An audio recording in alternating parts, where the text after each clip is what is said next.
आज की जो हमारी ये कहानी है एक ऐसे व्यापारी की जिसकी एक राज्य में दुकान थी। और उसकी जो दुकान थी वो थी रोटी की। और वो एक रोटी जो थी उसे 5 रुपए में बेचा करता था।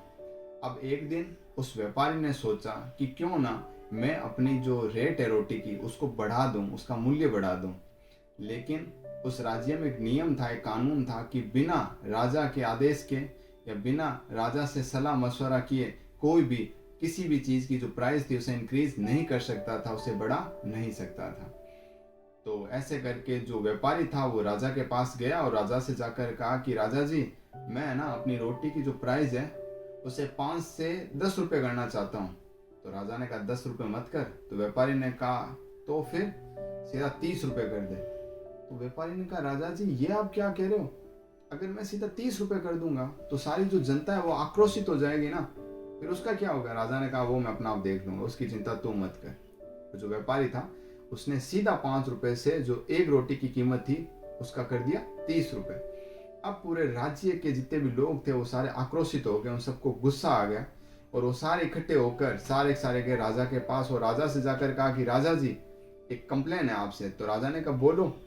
हमारे जो राज्य का जो एक वो व्यापारी है ना जिसकी रोटियों की दुकान है, उसने सीधी जो कीमत है 5 रुपए से 30 रुपए कर दी।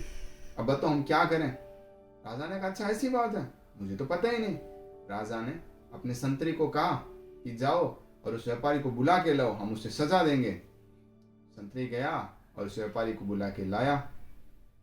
राजा ने कहा ये मैं क्या सुन रहा हूँ, तुमने जो प्राइस थी वो 30 रुपए कर दी 5 रुपए की।